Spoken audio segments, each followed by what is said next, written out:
आज हम लोग मस्कुलर टिश्यू के बारे में पढ़ेंगे। और मस्कुलर टिश्यू जो हुआ करता है उसके बारे में हमने एक चीज़ पढ़ी थी, उन्हें मायोफाइब्रिल्स पाए जाते हैं। मायोफाइब्रिल्स क्या होते हैं? ये एक तरह के माइक्रोफिलामेंट होते हैं। माइक्रोफिलामेंट के बारे में अभी हमने पिछले वीडियो में ये बात की थी कि जो साइटोस्केलेटन होते हैं उनका एक टाइप हुआ करता है माइक्रोफिलामेंट, और जो मसल में रहते हैं माइक्रोफिलामेंट उनको बोला जाता है मायोफाइब्रिल्स। तो आ जाते हैं हम लोग मस्कुलर टिश्यू में, यानी मसल टिश्यू में 3 तरीके के जो मसल हैं उनको पढ़ते हैं। पहला होगा स्केलेटल मसल, दूसरा होगा स्मूथ मसल, तीसरा होगा कार्डियक मसल। ये डिफरेंस लिखे गए हैं। इतने से सारे क्वेश्चन आ जाएंगे, एनसीईआरटी बेस्ड सारा यहाँ पर मटेरियल है हमारे पास।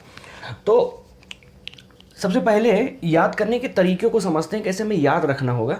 तो यहाँ पर सबसे पहले स्केलेटल और स्मूथ मसल को हमें देखना होगा।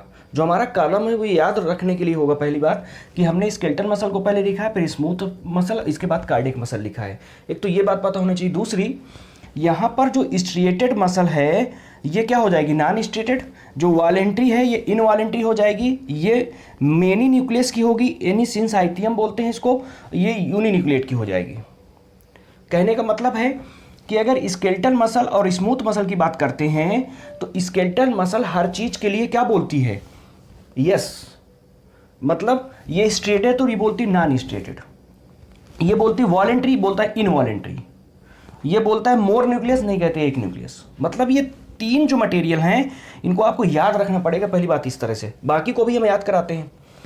फिर इसके बाद इतनी बात याद हो जाती है तो अब हम लोग आ जाते हैं कार्डियक मसल में। अच्छा, कार्डियक मसल में हमें ये बात पता होनी चाहिए कि जो स्ट्रिएशन होते हैं, पहले ये स्ट्रिएशन होते हैं वो किस लिए होते हैं।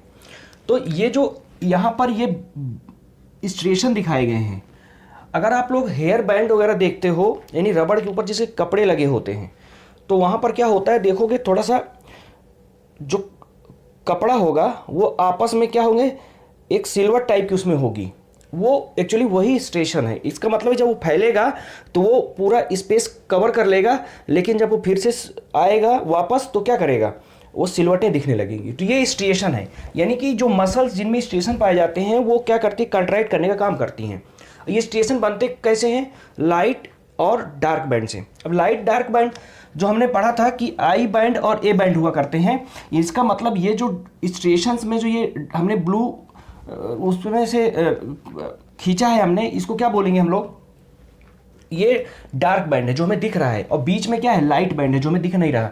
तो डार्क बैंड लाइट बैंड का ये स्ट्रिएशंस हैं, यानी ए बैंड और आई बैंड, है ना। और ए बैंड क्या होता है? डार्क बैंड होता है। आई बैंड क्या होता है? लाइट बैंड होता है। तो ये स्ट्रिएशंस पाए जाते हैं इस तरह से। ये स्ट्रिएशंस किसके लिए हो गए? मसल कॉन्ट्रैक्शन के लिए। ये स्ट्रिएशन यहाँ पाए जाएंगे, ये एक्चुअली स्मूथ मसल का है। जो पहला है वो स्केलेटल मसल का, दूसरा स्मूथ मसल का, तीसरा ये कार्डियक मसल का। तो ठीक है, तो ये कार्डियक मसल और ये हमने ये स्केलेटल मसल को देखते हैं तो इनमें दोनों में स्ट्रिएशंस पाए जाते हैं। इसका मतलब क्या है कि इनको कॉन्ट्रैक्ट होने की जरूरत है, यानी कि ये कॉन्ट्रैक्शन शो करेंगे। अब देखते हैं यहाँ पर एक्चुअली स्केलेटल मसल पाया कहाँ जाता है। तो जितनी भी हमारी बोन्स होती हैं, बोन्स के ऊपर जितनी भी मसल्स होती हैं उनमें पाया जाता है। किसके लिए कॉन्ट्रैक्शन? ये जो हमने हाथ ऊपर किया ये किसके कॉन्ट्रैक्शन के कारण है? इसी स्केलेटल मसल, यानी कि जो बोन यानी स्केलेटन के ऊपर जो मसल लगी होती है उसको बोलते हैं स्केलेटल मसल। तो हम लोग एग्जांपल यहाँ पर पहले देखते हैं। तो यहाँ लिखा हुआ है जो बाइसेप्स हुआ करता है, ट्राइसेप्स हुआ करते हैं, वो क्या होते हैं, यानी कि जो स्केलेटन पर जितनी मसल लगी होंगी सारी की सारी क्या होंगी? स्केलेटल मसल होंगी। फिर इसके बाद स्मूथ मसल की बात कर लेते हैं। तो स्मूथ मसल जो हमारे इंटरनल विसरल ऑर्गन में पाई जाती हैं, जैसे स्टमक है, इंटेस्टाइन है, ब्लड वेसल है, इनकी जो वाल हुआ करती हैं ये सारी की सारी क्या होती हैं? स्मूथ मसल की होती हैं। यानी कि इनको कॉन्ट्रैक्शन की बहुत ज़्यादा ज़रूरत नहीं होती है। इसका मतलब ये हम कह सकते हैं, इसीलिए हम उनको कभी भी कॉन्ट्रैक्ट अपने हिसाब से, अपनी विल पावर से नहीं करा पाते, अपनी इच्छा से नहीं करा पाते, इसलिए इनवॉलेंट्री होती हैं। और उनको कॉन्ट्रैक्शन की ज़्यादा ज़रूरत नहीं है तो इसलिए बोलते हैं नॉन स्ट्रेटेड होती हैं। एक बात ये हो गई। फिर इसके बाद लेकिन अगर हम कार्डियक मसल की बात करते हैं तो कार्डियक मसल जो हुआ करता है वो हार्ट में पाया जाएगा, ठीक है। और इनको क्या होता है हमें पता है कि कितना ज़्यादा उसको कॉन्ट्रैक्शन की ज़रूरत होती है, तो इसलिए स्ट्रिएशन तो पाया ही जाएगा, क्योंकि हमें देख के लगता है कि वो स्ट्रिएटेड होगा और यानी स्ट्रिएशन पाया जाएगा और कॉन्ट्रैक्शन करेगा, अच्छा खासा करता है, इसलिए ये स्ट्रिएशन इसमें पाया जाएगा। तो एक तो हमने ये भी इसके हाँ इसके ना से हमने इसको याद कर लिया, और इसके बाद हमने कार्डियक मसल को हमने देखा स्ट्रिएशन से कि जब स्ट्रिएशन पाए जाएंगे तभी कंट्रैक्शन होगा, इसका मतलब होगा कि हार्ट में भी कंट्रैक्शन होगा, लेकिन इनवॉलेंट्री होगा। इनवॉलेंट्री का मतलब हमारी इच्छा से नहीं, अपने आप वो वर्क करता है, हम उसके कंट्रैक्शन को अपनी इच्छा से ना रोक सकते ना बढ़ा सकते ना घटा सकते हैं, इसलिए इनवॉलेंट्री होगा। इनवॉलेंट्री का मतलब यहां पर ऑटोनॉमिक नर्वस सिस्टम से कंट्रोल होगा। ऑटोनॉमिक नर्वस सिस्टम का मतलब ये होता है कि जो अपने आप काम करे, ऑटो मतलब खुद जो काम करे, क्लियर। इसी को फिर हमने इसको बोल दिया था मायोजेनिक। मायोजेनिक का मतलब जो ऑटो एक्साइटेबल हो, जैसे यहां पर जो हार्ट हुआ करती है, यहां पर एसए नोड पाया जाता है। एसए नोड क्या करता है, पेसमेकर की तरह काम करता है, इलेक्ट्रिकल स्टिमुलस को जनरेट कराने का काम करता है, और क्या करेगा, ये इलेक्ट्रिक पोटेंशियल जनरेट करके पूरे, पहले हमने देखा था कि कैसे वहां पर एसए नोड से एवी नोड से नीचे पुरकिंजे फाइबर की तरफ कैसे पोटेंशियल जनरेट होते हैं। तो ये अपने आप हार्ट अपने आप जनरेट करता है, इसलिए इसको बोलते हैं मायोजेनिक। तो इस तरह से मायोजेनिक हमें समझ में आ गया। ऑटोनॉमिक नर्वस सिस्टम क्योंकि अपने ऊपर होगा, हम लोग उसके कंट्रोल में नहीं होंगे, नहीं हमारे द्वारा कंट्रोल नहीं होगा।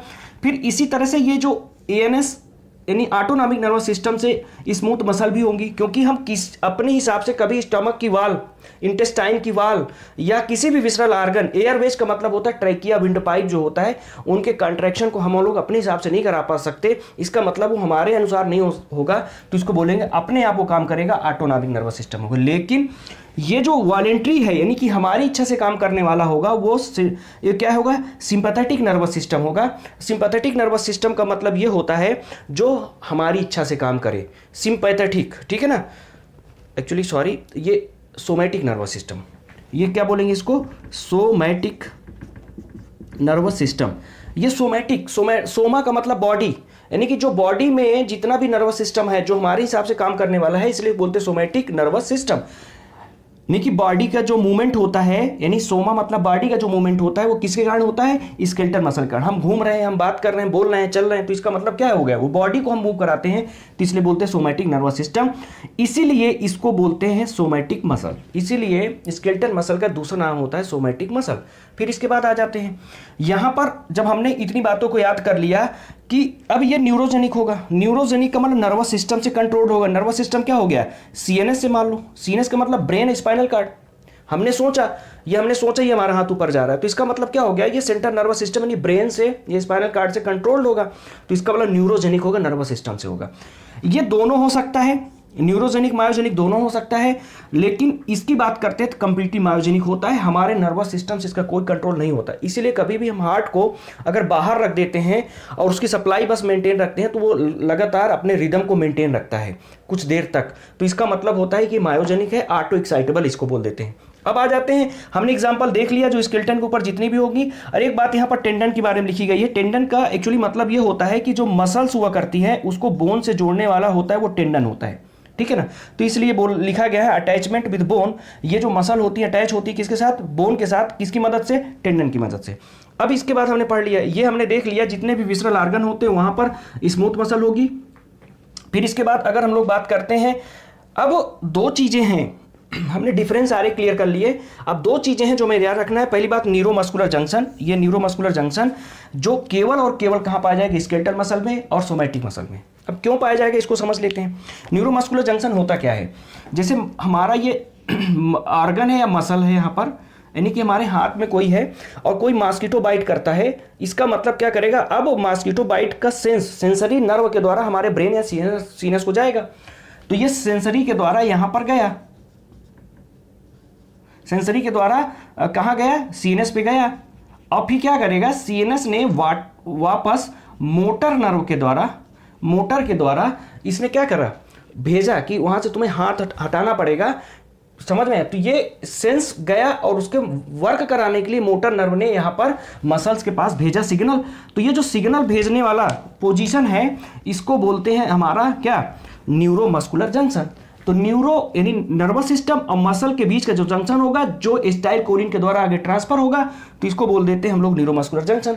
अब न्यूरोमस्कुलर जंक्शन कब काम करेगा, जब हमारे पास ये जो सेंस और मोटर जो हम हाथ हटाने वाली बात कर रहे हैं, कहां पर बात करेंगे, स्केलेटल मसल की। तो इसका मतलब ये हो गया कि जो अपने हिसाब से हम काम कर पा रहे हैं, हाथ हटा रहे हैं, न्यूरोजेनिक है, ब्रेन के द्वारा कंट्रोल है, सीनस के द्वारा कंट्रोल है, यानी कि ये जो सोमैटिक नर्वस सिस्टम है उसी में केवल ये न्यूरोमस्कुलर जंक्शन पाया जाएगा। ये बात हमें समझ में आ गई। ये एनसीईआरटी ने दूसरी जगह लिखा है, उसको हम लोग यहाँ पर साथ में सब कुछ कर लेंगे। न्यूरोमस्कुलर जंक्शन हम लोग जब एनिमल फिजियोलॉजी पढ़ते हैं वहाँ मिलेगा। फिर इसके बाद एक चीज केवल फिर से यहाँ पर पाई जाएगी, केवल किसमें, कार्डियक मसल में। क्या, इंटरकैलेटेड डिस्क या कम्युनिकेशन जंक्शन। ये यहाँ पर बना हुआ है हमारे हार्ट की मसल यानी कार्डियक मसल, और इसमें क्या होता है, ये इस तरह से बीच बीच में कम्युनिकेशन जंक्शन पाए जाते हैं। ये लिखा है कम्युनिकेशन जंक्शन या इंटरकैलेटेड डिस्क।